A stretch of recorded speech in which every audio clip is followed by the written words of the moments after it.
Salut les codeurs et bienvenue dans cette nouvelle vidéo sur les bases de l'informatique. Aujourd'hui, on va voir comment les développeurs arrivent à partir de simples lignes de code à créer des programmes exécutables comme par exemple des jeux vidéo, des IA, des sites internet ou autres. Est-ce que finalement c'est de la magie ou encore pire de la sorcellerie? Bien sûr, c'est rien de tout ça, c'est simplement de la programmation. Mais qu'est-ce que ça signifie exactement programmer? Eh bien, on va répondre à toutes ces questions dans cette vidéo. Et si vous restez jusqu'à la fin, on va même créer ensemble deux programmes qui vont faire exactement la même chose, mais qui seront écrits dans deux langages différents qui seront le C et le Python. On va ainsi pouvoir voir comment à partir du code source on arrive à créer un programme, et on verra en plus en prime la différence entre ces deux langages de programmation. Mais avant de passer à la suite, je vous invite comme d'habitude à vous abonner à la chaîne si ce n'est pas encore fait, à me laisser un super pouce bleu afin de me soutenir, et bien sûr je vous encourage également à laisser des commentaires. Allez, c'est parti!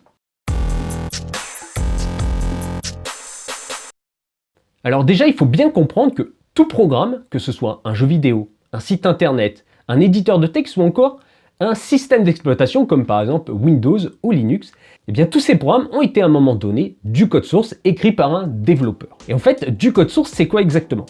Ça va être un ensemble d'instructions qui vont être écrites donc, par le développeur et qui vont être ensuite données à notre ordinateur pour qu'il soit exécuté.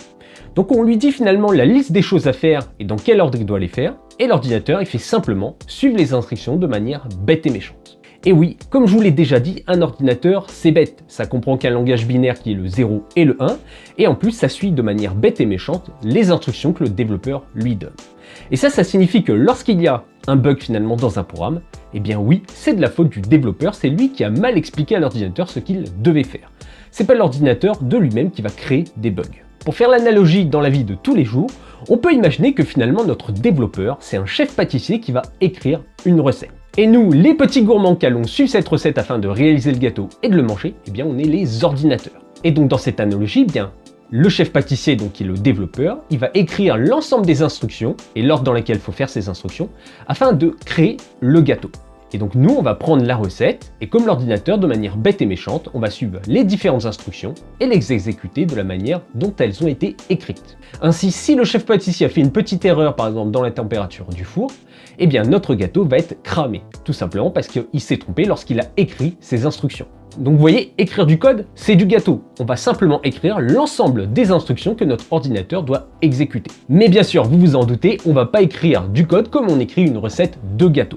Pour cela, on va utiliser ce que l'on appelle des langages de programmation. Et en fait, des langages de programmation, il en existe des tonnes. On peut citer les plus connus, le C, le C++, le C#, le JavaScript, le Ruby, le Java, le Python ou le Go. Et bien sûr, il y en a plein d'autres. D'ailleurs, si j'ai pas cité votre langage de programmation préféré ou si vous souhaitez nous dire lequel vous aimez le plus, n'hésitez pas à le faire en commentaire. Donc le développeur, il va écrire le programme avec un langage de programmation donné. Ici, j'ai un petit exemple à vous donner en C. Et en fait, ce code source va nous permettre de générer notre programme qu'on va pouvoir exécuter sur notre ordinateur, comme par exemple un jeu vidéo. Mais si vous avez bien suivi les autres vidéos de cette série sur les bases de l'informatique, vous savez qu'un ordinateur comprend qu'un seul langage qui est le binaire. Et ici, notre langage de programmation, même si c'est un langage qui est déjà un peu plus proche de ce que la machine peut comprendre, c'est pas un langage qu'elle va pouvoir lire directement. Donc il va falloir transformer ce langage de programmation dans un langage machine compréhensible par notre ordinateur. Et pour ça, on va utiliser des traducteurs qui vont traduire les langages de programmation dans des langages donc machines. Et en fait, c'est un peu comme dans l'analogie qu'on peut avoir au quotidien avec deux personnes qui ne parlent pas la même langue, eh bien on va pouvoir utiliser un interpréteur ou un traducteur pour pouvoir traduire une langue vers une autre. Donc là, on a notre code source de tout à l'heure qui va être traduit avec un petit outil dans un langage machine compréhensible par notre ordinateur. Et en fait, on peut ranger ces traducteurs dans deux grandes catégories. On a tout d'abord les langages dits compilés. Donc on va avoir dans cette catégorie plutôt les langages comme le C, le C++. Et on a des langages plutôt interprétés comme par exemple le JavaScript ou encore le Python. Bien maintenant, voyons un peu plus en détail le fonctionnement de ces différents types de langages. Alors tout d'abord, les langages dits compilés.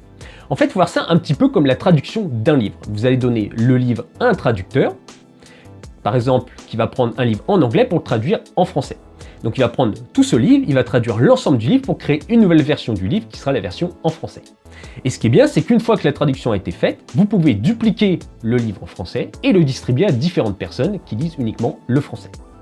Et ces personnes vont pouvoir relire plusieurs fois le livre et pouvoir passer par exemple ce livre à d'autres personnes qu'ils connaissent sans avoir à refaire une traduction. Une fois que la traduction est faite, eh bien on a le livre, on peut le donner à d'autres personnes.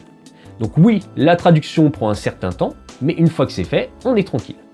Donc pour de la programmation, eh bien ça se présente comme ça. On a nos instructions pour notre programme, on traduit l'ensemble des instructions dans un langage machine, et du coup ce fichier traduit, donc par exemple un fichier exécutable .exe pour Windows ou autre, eh bien on va pouvoir le donner aux différentes machines qui vont pouvoir l'exécuter autant de fois qu'ils veulent, sans avoir à recompiler à chaque fois les instructions de base. Ensuite, on a les langages interprétés. Donc ici, il faut voir un peu comme la discussion entre deux personnes qui ne parlent pas la même langue et avec un interprète.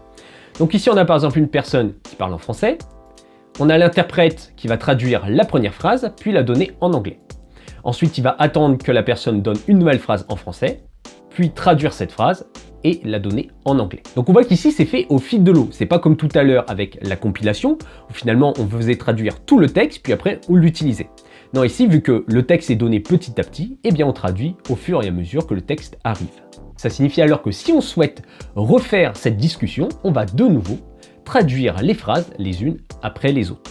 En programmation, donc ça se présente comme ça, on a nos différentes instructions, on va avoir notre interprète qui va interpréter la première instruction, puis donner cette interprétation à notre ordinateur pour qu'il l'exécute. Puis il va préparer la deuxième instruction, et pendant ce temps-là, notre ordinateur va attendre. Et une fois que la traduction est faite, il va lui donner et l'ordinateur va exécuter l'instruction. Ce qui signifie que si vous souhaitez de nouveau exécuter le programme, il faudra à nouveau faire l'interprétation de chacune des instructions, comme on l'avait fait lors de la première exécution. Et c'est pour ça qu'on dit souvent que les langages dits compilés sont plus performants que les langages interprétés. Tout simplement parce que cette phase finalement de traduction du langage de programmation vers le langage machine, eh bien, il prend un certain temps. Et vu que dans les langages interprétés, on va le refaire à chaque exécution, eh bien on va perdre un peu de temps sur chacune des instructions. Vous avez vu, il n'y a pas de magie dans la création d'un programme. On a notre développeur qui va écrire un ensemble d'instructions donc pour réaliser le programme que l'on veut, dans un langage de programmation donné, puis ce langage de programmation va être traduit via un traducteur dans un langage machine pour qu'il soit ensuite exécuté par notre programme. Et c'est tout simplement ça la programmation. Donc vous voyez ici, pas de magie, pas de choses hyper compliquées.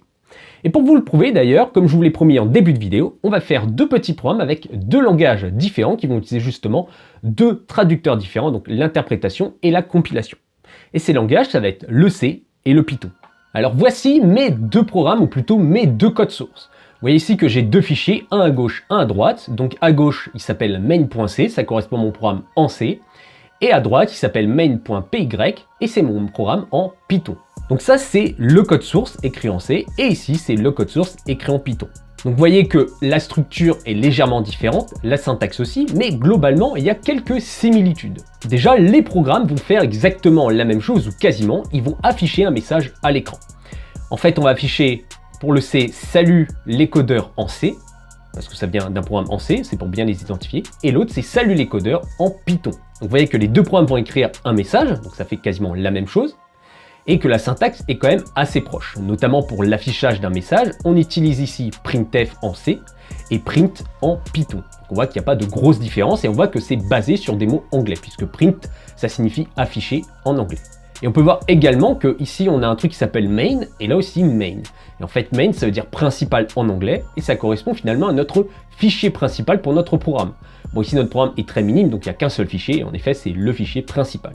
Donc maintenant, ce qu'on va faire, c'est qu'on va transformer ce code source en un programme qu'on va pouvoir lancer et tester. On va commencer par le langage compilé qui est le langage en C. Donc pour faire de la compilation, il faut prendre un interprète, et moi mon interprète, il s'appelle GCC. Donc vous voyez ici la ligne de commande qui va me permettre de faire ça. Donc GCC va permettre de traduire le fichier que je lui donne ici qui est main.c, et je lui dis de générer avec ça un fichier qui va s'appeler programme.exe. Donc ça va être notre programme exécutable. Donc je valide, et là, il m'a fait la traduction. Et on peut voir qu'il y a un petit fichier qui est apparu dans mon dossier, qui s'appelle programme.exe.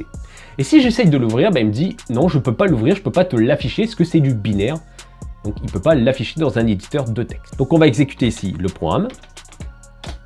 Et on voit que ça affiche bien ce que je souhaitais, c'est-à-dire salut les codeurs en C. Donc ça, c'était la version compilée avec le langage C. Maintenant, on va voir la version interprétée avec le langage Python. Notre fichier main.py, il a été écrit en Python. Et vu que Python, c'est un langage interprété, on va donc utiliser un interpréteur pour pouvoir exécuter ce programme. Donc l'interpréteur pour Python, c'est simplement Python. Donc on écrit Python, moi ici c'est la version 3 que j'utilise, donc je mets Python 3. Et ensuite simplement le fichier que je souhaite interpréter, exécuter et interpréter. Donc ici c'est main.py. Et quand j'exécute, en effet, j'ai bien le résultat que je souhaitais, c'est-à-dire salut les codeurs en Python. Bien, j'espère que cette vidéo vous aura plu. Si c'est le cas, n'hésitez pas à mettre un petit pouce bleu. En attendant, je vous dis à bientôt pour une prochaine vidéo Codeur Pro. À plus!